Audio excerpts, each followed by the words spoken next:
Fala pessoal, tudo beleza? Galera, apesar de você estar vendo aqui a análise gráfica, não é o vídeo igual o último que você deve ter visto, né? Se você está seguindo a sequência que a gente combinou, tá? Agora a gente vai fazer análise gráfica sim, só que da velocidade e da aceleração. Na última aula, né, no nosso último vídeo, a gente fez análise gráfica da equação horária da posição no movimento retilíneo uniforme, aquela S igual a S0 mais VT. Aí, vamos discutir algumas coisas aqui, né?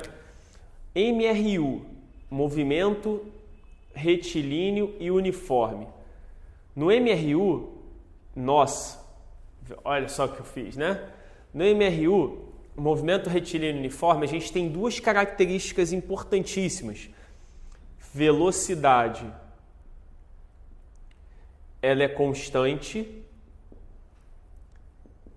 e a aceleração é igual a zero, aceleração nula.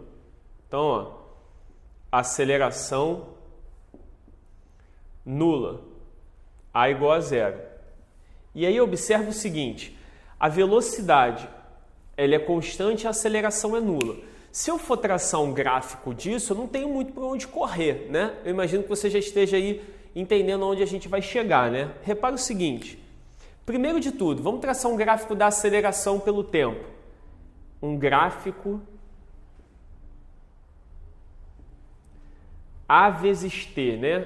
A por T. E aí vamos fazer o eixo A e o eixo T.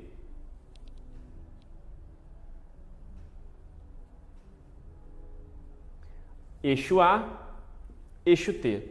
Me diz o seguinte, se você olhar para isso aqui, eu poderia ter um gráfico, aceleração por tempo, desse jeito, por exemplo? Não. Por que eu não poderia ter desse jeito? Porque a aceleração não é nula? Então ela não pode ter nenhum valor. Então isso aqui não poderia acontecer de jeito nenhum. Está errado.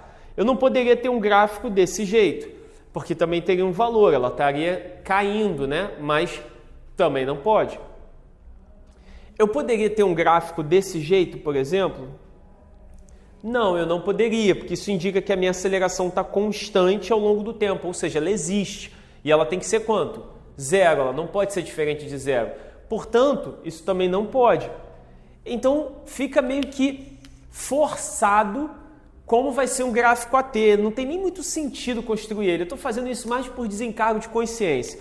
Então, um gráfico AT, ele teria que ser invariavelmente aqui, ó, em cima do eixo do tempo. Porque aí, ó, a aceleração vale zero o tempo inteiro. Beleza? Então, aqui eu acho que vocês já tinham sacado a ideia desde o início. Agora, na velocidade, a brincadeira já é outra, porque também tem uma sacada. Repara o seguinte, ó, gráfico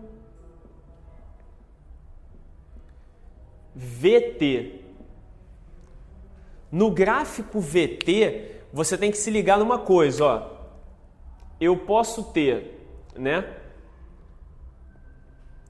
um gráfico de velocidade por tempo. Vamos construir ele aqui juntos, hein? Eu posso ter a velocidade positiva, né? V maior do que zero. E repara, mas por que você não fez ele inclinado assim para cima ou então para baixo? Porque a velocidade ela existe, mas ela tem que ser o quê, ó? Constante. A velocidade tem que ser constante. Então, ó, a velocidade se mantém a mesma ao longo da evolução do tempo, tá? Vou botar aqui, ó, um mais V, só para marcar um valor qualquer. Mas eu poderia ter um gráfico de velocidade por tempo assim, aqui, ó. Desse jeito aqui também, ó. Vê se você concorda comigo. Eixo T, eixo V, e eu poderia ter a minha velocidade aqui embaixo, por exemplo. Você concorda que a minha velocidade aqui, ela é menor do que zero? Vou botar aqui, ó, um menos V. Tudo bem? E aí, repara, se a velocidade é positiva, significa que eu estou indo a favor da orientação positiva que eu dei. Que tipo de movimento você vai de acordo com a orientação positiva? É isso. Eu sei que você está aí saculejando todo, falando progressivo, progressivo. Beleza, vou anotar. Ó, progressivo. E aí, ó, Quando a velocidade está negativa, está indo contra a orientação que a gente deu, né? Porque se o sinal é menos, eu sei que o movimento é de que tipo?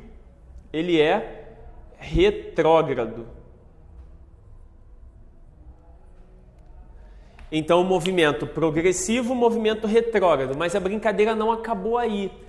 Tem uma propriedade gráfica que é muito útil quando você tem um gráfico de velocidade por tempo. Repara o seguinte, ó. Vamos pegar um tempo qualquer. Vou pegar aqui um tempo que eu vou chamar de tempo t. Se eu pegar um tempo t, ele vai me fornecer um valor de velocidade v, até porque a velocidade não muda. Mas e se eu quiser descobrir o quanto eu andei nesse intervalo de tempo t, ou seja, qual foi meu ΔS, o meu deslocamento, né? Nesse caminho todo aí, nesse pedaço de tempo que eu estou analisando o movimento. Repara, galera, aqui você tem uma sacada. Se você tiver um gráfico VT, se você calcular a área do gráfico, você encontra o ΔS. Olha só, hein? Repetindo, hein? Se você calcular a área num gráfico VT, você acha o ΔS. Por que você acha o ΔS? Repara o seguinte, ó. A área do gráfico vai ser isso aqui. E eu estou te dizendo que se você calcular isso aqui, é o ΔS. Ou seja, o ΔS ele é numericamente igual com Nzinho em cima, né? A área do meu gráfico. Agora, você pode estar pensando, caramba, que maneiro, né? Eu não sabia disso. Mas, pô, não entendi por quê. Vou te mostrar, olha só. Lembra dessa equação aqui, ó? Velocidade média, ΔS sobre ΔT. Lembra disso? Equação da velocidade média. Deixa o ΔS sozinho. Você concorda que você teria que multiplicar cruzado aqui? Ia ficar ΔS é igual a velocidade média vezes o tempo, não é? Velocidade média vezes o tempo. Me diz uma coisa, que figura é essa aqui? Isso aqui não é um retângulo? Como é que calcula a área de um retângulo? Base vezes altura. Quem é a base? A base é de 0 a t, ou seja, é um ΔT. E quem é a altura? Não é exatamente o valor da velocidade, que é a minha velocidade média, porque ela é constante? Então, ó, velocidade média vezes ΔT é o ΔS. Se você multiplicar a velocidade média pelo ΔT, tem que dar o ΔS. Então, a área é numericamente igual à variação da posição. Beleza, galera? Então, com isso, a gente fecha a análise gráfica. Tu não esquece disso não, hein? A gente vai usar isso aqui muitas vezes ainda. Um grande abraço e até o próximo vídeo.